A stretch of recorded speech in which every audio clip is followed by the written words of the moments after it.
मेरो मातृभूमि नेपाल, मेरो जन्मभूमि नेपाल। नेपालकै बाटोले मलाई हिँड्न सिकायो, नेपालकै बाटोले मलाई शिक्षा दीक्षा दियो, नेपालकै बाटोले मलाई संस्कार सिकायो। त्यसैले मातृभूमि नेपाल आमालाई सादा ढोक गर्दै विश्वभर रहनुभएका सम्पूर्ण अग्र तथा गैर-आवासीय नेपाली दाजुभाइ तथा दिदीबहिनीहरूलाई हार्दिक अभिवादन गर्दछु। तपाईँ हामी जहाँ रहे पनि नेपाली हौँ, किनभने एकपटकको नेपाली सधैँको नेपाली हौँ। जुनसुकै कारणले विदेशमा रहे पनि हाम्रो मन र मुटुमा नेपाल रहेको छ।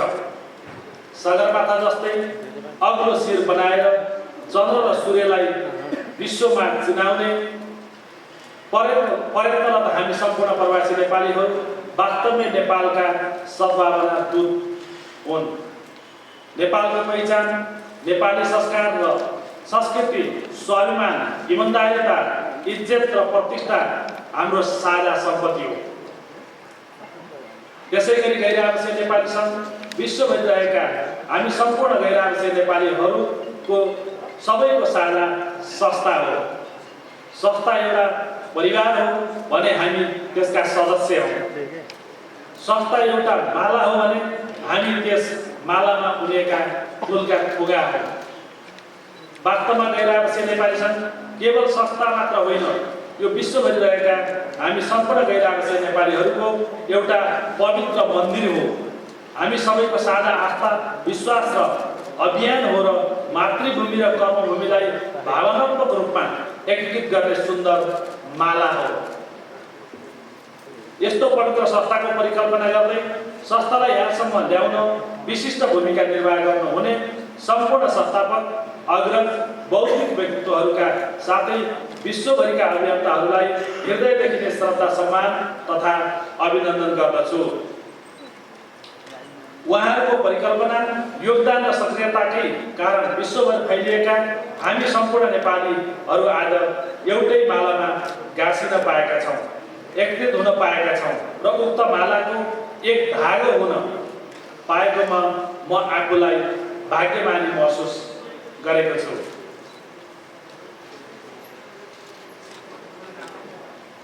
हामी सबैको साझा संस्था गैर-आवासीय नेपाली सङ्घ यति बेला 10औं महाधिवेशनको तयारीमा छ। यसको अर्थ हामी सबै गैर-आवासीय नेपालीहरू महाधिवेशनको तयारीमा छौँ। आगामी 2 वर्षका लागि नीति र नेतृत्व दुवै चयन गर्ने विशेष उत्सवको प्रक्रियामा छौँ। संस्थामा संस्थापक र अग्रजहरूका साथै विश्वभर रहनुभएका नेपाली दाजुभाइ तथा दिदीबहिनीहरूको सुझाव, भावना, चाहनाका आधारमा मैले आसन्न महाधिवेशनमा अध्यक्ष पदका लागि उम्मेदवार दिने निर्णय गरेको छु। विश्वभरि रहनुभएका तपाईँहरू सम्पूर्ण गैर-आवासीय नेपाली दाजुभाइ दिदीबहिनीहरूको अमूल्य आशीर्वाद, सहयोग, समर्थन र शुभकामनाले निर्वाचित हुनेमा म पूर्ण विश्वस्त छु र मैले सङ्कल्प गरेको छु कि तपाईँ हामी सम्पूर्ण गैर-आवासीय नेपालीहरूको पवित्र मन्दिर गैर-आवासीय नेपाली सङ्घलाई मैले थप सम्मानित, मर्यादित र प्रतिष्ठित बनाउने छु। गैर-आवासीय नेपाली सङ्घको अध्यक्ष हुने मेरो चाहना र सम्पूर्ण गैर-आवासीय नेपाली दाजुभाइ दिदीबहिनीहरूको मलाई अध्यक्ष बनाउने भावना मात्र होइन, संस्थाको उद्देश्य र गैर-आवासीय नेपाली दाजुभाइ दिदीबहिनीहरूको अपेक्षा अनुरूप मेरो 2 वर्ष कार्यकालको ठोस दृष्टिकोण, स्पष्ट एजेन्डा र समलिङ्गी सहितको प्राथमिकता तय गरेको छु। तर मेरो भिजन, एजेन्डा, प्राथमिकता केवल मेरो मात्र होइन, तपाईँ हामी सम्पूर्ण गैर-आवासीय नेपाली दाजुभाइ दिदीबहिनीहरूको सबैको साझा हुन्। तपाईँहरूको सुझाव र सहयोगका साथै तपाईँहरूसँग सहकार्य गरी मैले मेरो भिजन, एजेन्डा र प्राथमिकता कार्यान्वयन गर्ने प्रतिबद्धता व्यक्त गर्न चाहन्छु। 1 नम्बरमा गैर-आवासीय नेपाली सङ्घ गैर राजनीतिक तथा नाफा रहित विशुद्ध सामाजिक संस्था मात्र होइन, यो परोपकारी संस्था पनि हो। त्यसैले गैर-आवासीय नेपाली सङ्घको उद्देश्य तथा सम्पूर्ण गैर आवश्यक नेपाली दाजुभाइ दिदीबहिनीहरूको चाहनाअनुसार विधिसम्मत, संस्थागत र पारदर्शी रूपमा संस्था सञ्चालन गर्नु मेरो मूल मन्त्र हुनेछ। विधिसम्मत र संस्थागत विवेक, पारदर्शिता र उत्तरदायी कार्यशैली, सामूहिक नेतृत्व, पारदर्शिता मेरो सर्वोच्च प्राथमिकता हुनेछ। सबैको आत्मसम्मानको रक्षा गर्दै पारदर्शी रूपमा संस्था सञ्चालनबाट मात्रै संस्थाले सही गति दिन सक्छ भन्ने मेरो अटल विश्वास रहेको छ। त्यसैले पद्धति र पारदर्शिता, दोहोऱ्याउन चाहन्छु, पद्धति र पारदर्शिता, समावेशी एनआरएन हाम्रो प्रतिबद्धता भन्ने प्रमुख एजेन्डा तय गरेको छु। मैले संस्थाको उद्देश्य अनुरूप विधिसम्मत र पारदर्शी रूपमा सञ्चालन गरी विगत केही समयदेखि खस्किएको संस्थाको गरिमा, प्रतिष्ठा र विश्वसनीयतालाई पुनः स्थापित गर्नेछु। यसैगरी संस्थाको आर्थिक अनियमितता र दुरुपयोगका बारेमा हिजो आज गुनासो बढ्दै गइरहेको छ। त्यसैले आर्थिक अनियमितता र दुरुपयोग निर्मूल गरी भविष्यमा यस्ता गुनासो आउन नदिन प्रतिबद्धता व्यक्त गर्दछु। यस पुनित अवसरमा मैले कसैप्रति दोषारोपण गर्न चाहन्न, तर तितो भए पनि सत्य कुरा भन्नै पर्ने भएको छ। किनभने सङ्घको नेतृत्व तहका केही जिम्मेवार साथीहरूले संस्थालाई व्यक्तिगत स्वार्थअनुरूप प्रयोग गर्ने दुर्भाग्यपूर्ण प्रवृत्ति, अवाञ्छनीय र रहस्यमय गतिविधि, ऐन तथा विधान विपरीत संस्था सञ्चालन तथा अनुत्तरदायी र अपारदर्शी कार्यशैली संस्थाको गरिमा, प्रतिष्ठा र छविमा गम्भीर आघात परेको छ। वास्तवमा यस्तो दुर्भाग्यपूर्ण तथा विडम्बनापूर्ण प्रवृत्तिका कारण सिङ्गो संस्थाको साग गिरेको छ। कोभिड महामारीको कारणले प्रवासमा मजदुर साथीहरूको उद्धार गर्ने दात्री निकायले दिएको अनुदानमा समेत आर्थिक अनियमितता भएको समाचारले सङ्घ र सम्पूर्ण गैर आवश्यक नेपाली परिवारमा शिर निहुराइरहेको छ। सदस्यता र डेलिगेट सम्बन्धी भएको विवादको कारणले निर्धारित समयमा महाधिवेशन नहुने हो कि भन्ने आशंका बढेको छ। त्यसैले राष्ट्रिय सम्मेलन तथा डेलिगेट सम्बन्धी विवादको विधानसम्मत समाधान गरी निर्धारित मितिमै निष्पक्ष, स्वतन्त्र र धाँधलीरहित महाधिवेशन सम्पन्न गर्न तथा आर्थिक अनियमितता बारेमा छलफल गरी दोषीलाई कारबाही गर्न नेपाल सरकार, परराष्ट्र मन्त्रालय र अन्तर्राष्ट्रिय समन्वय परिषदलाई माग गर्दछु। सम्पूर्ण गैर आवश्यक नेपाली दिदीबहिनी दाजुभाइहरूलाई विश्वास दिलाउन चाहन्छु कि म नेतृत्वमा आएपछि कसैले पनि व्यक्तिगत इच्छा संस्थामा हाबी हुने छैन। हरेक प्रवासी नेपालीहरूलाई भिजन, पसिना र मेहनतबाट स्थापित यो संस्थामा सबैको उत्तिकै योगदान रहेको छ। प्रत्येक सदस्यको योगदानको उचित मूल्याङ्कन र सम्मान गर्ने प्रण मैले गरेको छु। त्यसैले सङ्घको पञ्जीकृत सदस्यहरूको सङ्ख्या 5 लाख पुर्याउनेछु।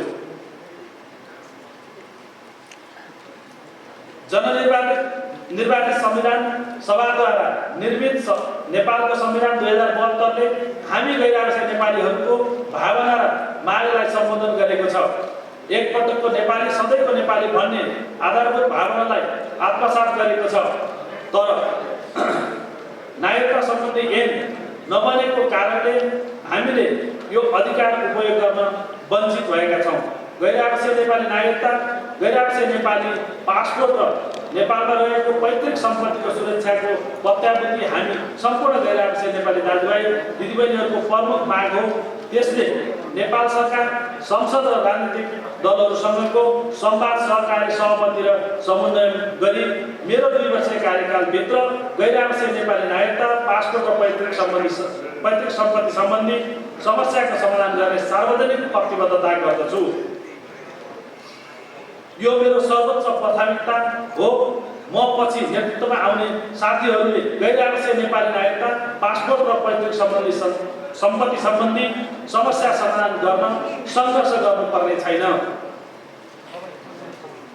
3 नम्बरमा विदेशी लोक हाम्रो रहर होइन, बाध्यता हो। बाध्यताकै कारणले वैदेशिक रोजगारका क्रममा हामीले भोग्नु परेका समस्या, पीडा र अपमानको व्याख्या गर्ने हो भने महाग्रन्थ नै तयार हुन्छ। विदेशमा बगाएको पसिनाले नेपाली माटो सिंचित गर्नु परेको छ। वैदेशिक रोजगारमा रहेका साथीहरूले पठाएको रेमिटेन्स मुलुकको अर्थतन्त्रको प्रमुख मेरुदण्ड हो। तर यसलाई उत्पादनशील बनाउन त सकेका छैनौँ न। रेमिटेन्स पठाउने हाम्रै दाजुभाइ तथा दिदीबहिनीहरूको पसिनाको सम्मान पनि गर्न सकेका छैनौँ।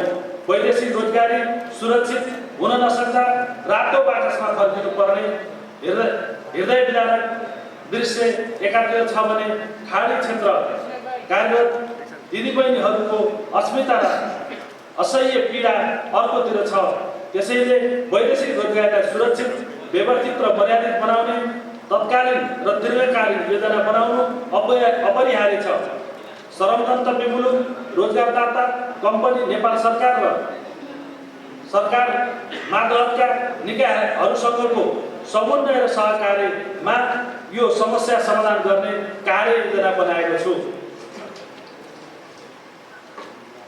वैदेशिक रोजगारीका क्रममा दिवागत भएका सब व्यवस्थापन तथा सम्मानित दाह संस्कारको लागि स्पष्ट नीति तथा कार्ययोजना बनाउनेछु भने विदेशको जेलमा रहेका नेपालीहरूलाई स्वदेश फिर्ता ल्याउन संस्थागत रूपले पहल गर्नेछु। यसमा सरकारको ध्यान आकर्षण गराउँदै संस्थाको तर्फबाट स्पष्ट योजना बनाउनु अपरिहार्य छ।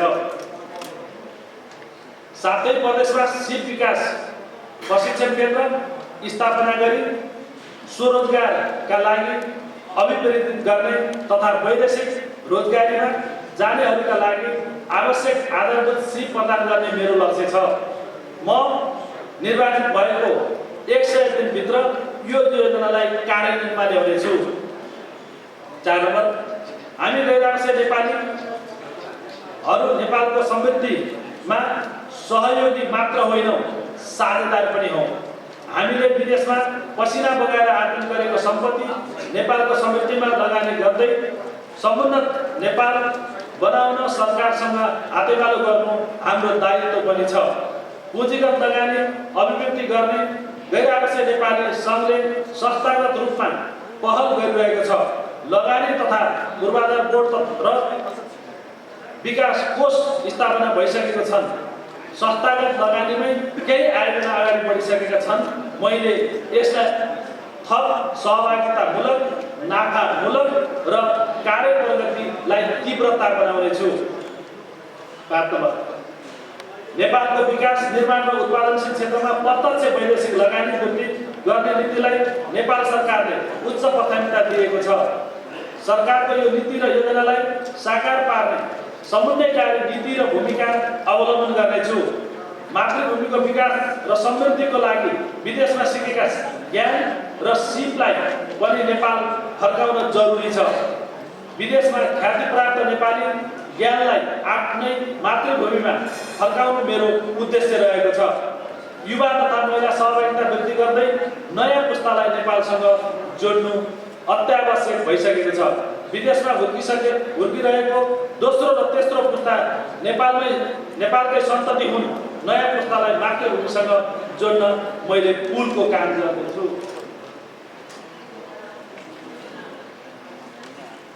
बेलायतमा रहेका भूतपूर्व गोर्खा सैनिकहरूको मुद्दा वर्षौंदेखि जेलिँदै आएको छ। मैले पटक पटक बेलायत सरकार र नेपाल सरकारसँग यो मुद्दा सम्बोधनका लागि समाधानमुखी पहल पनि गरिरहेको छु। म विश्वास गर्न चाहन्छु कि हामीले यी मुद्दाहरूलाई छिटोभन्दा छिटो समाधान र निर्णायक बनाउन पहल पनि गर्नेछु। मध्यपूर्वको श्रम समस्या, युरोप, अमेरिका, अस्ट्रेलियाका विद्यार्थीका समस्या तथा अफ्रिकाको क्षेत्रको भिसा लगायत समस्या बारेमा म पूर्ण जानकार छु। यो समस्या समाधानका लागि पनि म योजनाबद्ध रूपमा अगाडि बढ्नेछु। एनआरएन भिजन 2020 एन्ड बियोन्ड दस्तावेजमा गरिएका सिफारिसहरूलाई क्रमशः कार्यान्वयन गर्नेछु भने केन्द्रीय कार्यालय थप प्रभावकारी र उत्तरदायी बनाउनेछु। राष्ट्रिय समन्वय परिषद एनसीसीहरूलाई स्वायत्तता र प्रभावकारी बनाउनेछु र मेरो कार्यकालमा राष्ट्रिय समन्वय परिषदको सङ्ख्या कम्तीमा 100 पुर्याउनेछु। कोभिड महामारीका कारण विदेशमा रोजगारी गुमाएर स्वदेश फर्केका युवा युवतीका लागि एक एनआरएन एक रोजगार अभियान अविलम्ब प्रारम्भ गर्नेछु। पूर्व उल्लेखित भिजन एजेन्डा र प्राथमिकताका आधारमा मैले मेरो प्रतिबद्धता पत्र तयार गरेको छु। उक्त प्रतिबद्धता पत्र छिटो नै मैले कर्मथलोबाट सार्वजनिक गर्ने जानकारी गराउँदछु। समाज सेवा मेरो मन मस्तिष्क र रगतमा नै छ। स्वर्गीय पिताजीले दिनुभएको पहिलो ज्ञान र प्रेरणा नै समाज सेवा हो। पर्वतको धाइरिङमा पिताले दोहोऱ्याउँदै गर्दा दिनुभएको संस्कार ज्ञान र प्रेरणा अहिले संसार घुम्दा थप फराकिलो भएको छ। साथीहरूले विश्वास प्रेरणा सल्लाह र सुझावले म थप उत्प्रेरित भएको छु। 22 वर्ष अगाडि बेलायत पुगेदेखि नै मैले प्रवासमा रहेका नेपालीहरूसँगको परिवारको सदस्यको रूपमा काम गर्न सुरु गरेको हुँ। एनसीसी बेलायतको सदस्य, उपाध्यक्ष तथा अध्यक्ष, आईसीसी सदस्य, युरोप क्षेत्रीय संयोजक, आईसीसी उपाध्यक्ष तथा आईसीसी सल्लाहकारको रूपमा मैले पुरा गरेका जिम्मेवारी र निर्वाह गरेका भूमिका बारेमा साथीहरू अवगतै हुनुहुन्छ। सुस्तामा विद्यालय बनाउनु, निर्माण गर्नु, जुम्लामा प्रसुति गृह स्थापना गर्नु, शङ्खपुर पार्क निर्माण गर्नु, मेरो जन्मस्थान पर्वतमा विद्यालय निर्माण गर्नु, साथै पत्रकार अक्षय कोषको व्यवस्था गर्नु, फर्स्ट ओलम्पिकलाई बेलायतमा लगेर 2012 मा ओलम्पिक देखाउनु लगायतका परियोजनाले मैले निर्वाह गरेको भूमिका र आर्थिक सहयोगका बारेमा यहाँलाई अवगत छ। यी बाहेक मैले नेतृत्व गरेका च्यारिटी कार्यक्रमहरू सफलताले पनि संस्थाको नेतृत्व गर्न मलाई थप प्रेरणा र हौसला मिलेको छ। लक्षित समुदायको सहभागिता, साझेदारी र स्वामित्वमा सञ्चालन गरिने परियोजना मात्रै दिगो बन्न सक्छ भन्ने मेरो दृढ विश्वास रहेको छ। सङ्घका विभिन्न तह पदमा रहेर काम गर्दा थप परियोजनाको नेतृत्व गर्दा मैले यही सिद्धान्तलाई अवलम्बन गरेको छु। आगामी दिनमा पनि यही सिद्धान्त नै मेरो मार्गनिर्देशक सिद्धान्त हुनेछ। आदरणीय साथीहरू, मैले गत साता नै जन्मस्थान पर्वतमा गएर आशीर्वाद लिएर आएको छु। म जन्मेर हुर्केको माटो छोएर समाज सेवाका लागि थप प्रण गरेको छु। आज काठमाडौँबाट स्पष्ट भिजन र एजेन्डा सहित अध्यक्ष पदमा उम्मेदवारी घोषणा गरेको छु। संसारभर रहनुभएका एनआरएन अभियन्ताहरू, संस्थापकहरू, अग्रजहरू, यस संस्थाका परिकल्पनाकारहरू, महाधिवेशन प्रतिनिधिहरू, एनसीसी अध्यक्ष तथा पदाधिकारी र सदस्य साथीहरू तथा आम पञ्जीकृत सदस्यहरूलाई पुनः मेरो आग्रह छ, मेरो मात्र उम्मेदवारी होइन, तपाईहरूको आशीर्वाद, सुझाव, प्रेरणा र विश्वासले मैले उम्मेदवारी दिएको हुँ। तपाईहरूको मत र अभिमतले मात्रै यसलाई सफल बनाउन सक्छ। कार्यक्रममा उपस्थित हुने सम्पूर्ण सञ्चालकर्मी साथीहरूलाई हार्दिक धन्यवाद ज्ञापन गर्न चाहन्छु। संस्थागत सुधारका लागि मिडियाले दिने सुझाव मेरा लागि मार्गदर्शक हुनेछ। यस कार्यक्रममा प्रत्यक्ष प्रसारण गर्ने विभिन्न मिडिया तथा पेजहरूलाई पनि धन्यवाद दिन चाहन्छु र उपस्थित आदरणीय सम्पूर्ण अतिथिज्यूहरू, सम्पूर्ण गैर नेपाली दाजुभाइ दिदीबहिनीहरू, पत्रकार साथीहरूलाई